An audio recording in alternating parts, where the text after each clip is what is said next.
Does it feel like a setback, this, for Arsenal in any way? Well, maybe the first half, but now I think there's so great character to get back into the game, and that'd be, for me as a manager, that's good, because sometimes that's how you're going to win some games. You're going to win games by skill and playing fantastic football, but then when the chips are down, the character came out, and that's a pleasing thing for me to see, especially with the Arsenal team. Did we learn anything, Sol, about the way this Arsenal team is going to look moving forward? The fans were really excited coming here about the front three playing together. Did that work with those three midfielders behind them? Yeah, obviously with Pepe, he's didn't have his shooting boots on today, but you can see the quality there. You can see the quality. He just needs to, the last action, in the box, a bit more cute, a bit more kind of, nous around the box. And I think once he gets his kind of shooting range and what you need to pass, need to shoot, get on target, he just needs one goal, get him off the blocks, and I think he's going to crack on and be a fantastic player for Arsenal. So there are more questions, you think, defensively than going forward for Arsenal? Yeah, of course there is. I think along the back, I think sometimes when you look at the pace, it's obviously that's a big thing. But too many gaps from the right side, left side. Far too many gaps for me anyway. I need those gaps to be a little bit closed and not allowing people to be making those spaces, making those runs and no one in those spaces, and kind of collecting the ball and then attacking. That has to be closed down. They do have Bellerin, Tierney, Holding all to come back into this team, Jamie. What about that front three for you? All three very good players, but what about them all playing on the pitch at the same time? I think Pepe's suited to that right-hand side, no problem there. Lacazette will say he's very happy where he's playing. But Aubameyang, I would say, is a slight problem. He seems a really good guy that will just get on with it. I remember interviewing him last year and I said, how do you feel about playing that left-hand side role? I remember him playing at West Ham away. They lost the game. He played, I think, right and then left. It doesn't suit him. And as soon as he went central, you just see that's where he wants to be. He wants to be between the whips of the post. That's where he does his damage. That's where he scores his goals. And I think that because he gives them to himself, he'll be fine with it. But if you want to get the best out of that team, he, for me, has to play central. With Liverpool, if you're talking about... Because it's a similar sort of formation Liverpool play, but the three that they have are all happy in their positions. They don't seem to question where they're playing. They're all getting goals. And I just think that he's the one player that doesn't seem as comfortable. Do you mean sacrificing Lacazette then or moving him out? No, I don't think you do, because I thought Lacazette was fantastic today. Scored a great goal. Worked back for the team. Absolutely. No complaints about how he played. His performance was brilliant. But I'm just saying, that is the only problem with those three. Aubameyang is not quite as happy playing on that wide left role. How do you solve that? I think Aubameyang is, just as you said, a really good guy. I think the three fabulous players. I think Pepe will be a star in our football. He did a couple of things today where, in tight areas, he got the ball out of his feet and he's a lovely striker of the ball. He wants to take free kicks.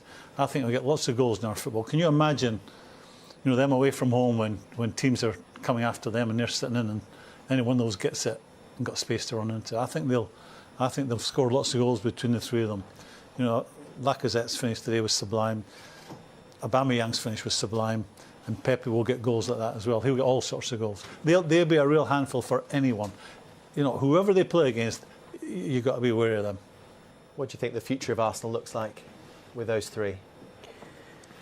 I think they're very good players, and normally they should be on the pitch, all three together.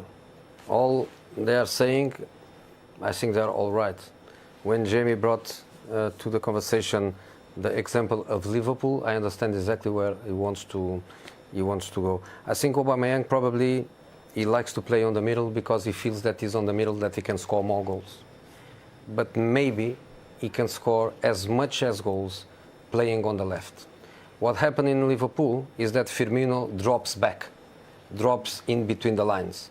And then he gives more space for Salah and for Mane to attack these diagonals. I would see Aubameyang playing on that left side of Liverpool and scoring a lot of goals. Arsenal, like I said, doesn't have that quality. But they have two options. One is to play, instead of like today, with three midfield players almost in a straight line, is to play like they play in the last 10 or 20 minutes, with two and one number 10 that can feed the three without bringing Lacazette in between the lines. Another situation is very possible to bring Pepe from the right, in many occasions bring Pepe to the inside. And many teams nowadays, they defend with the back four, not many, only the ones with a different vision. They defend with four in the back, but they build with three in the back. And by building with three in the back, they can put, for example, a right back completely wide, almost as a wing back, and bring the winger to the inside.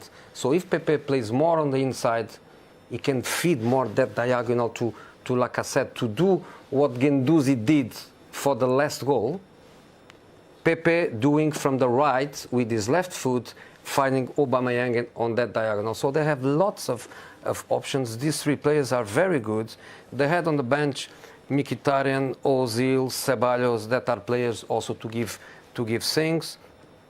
I think from the middle to the attacking areas, I think they have a lot of solutions to develop.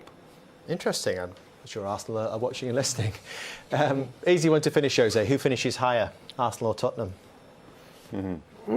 I still think Tottenham. I still think what we laugh about when we were at Old Trafford, when I gave my four candidates to win the title.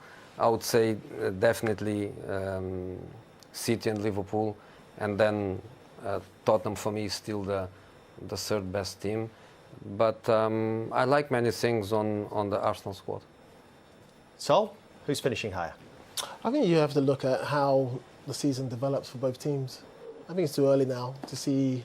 Yes, you can say Tottenham have got a bit more of a settled side over the last two seasons, and they'll probably look to get a Champions League spot again, and Arsenal will be trying to kind of nick that fourth spot.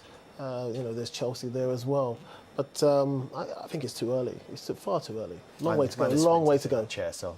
Mind the splinters in that chair. Come on, Sol, man. Who are you going to go for? Tottenham or Arsenal? I'll leave him in peace. Yeah. No, he's not. He's coming now. I need to hear it, Sol. I was under pressure. I was under pressure on United. On United Chelsea, I was under pressure. United, you are under pressure. Come on. I think Tottenham. But look at the detail. Look at just a small detail. Oh, here we go. I know. Listen, he's all right. He's away from The Arsenal you. red. Small detail. Arsenal red. Go on then, Graham, in a word. I thought Spurs would easily several finish words. third. Not so sure now, but I think they will finish above Arsenal. I'm going to go with Tottenham because I think they will get better. Dele Alli and Ndombele, Lo Celso. But they've got to rest this slide. Only 4 wins in the last 15. This is more than just this transfer window. They've got to get better, and they've got to improve. Well, if you heard Mauricio Pochettino, he says almost the season starts tomorrow, doesn't it? That was his message to us this evening.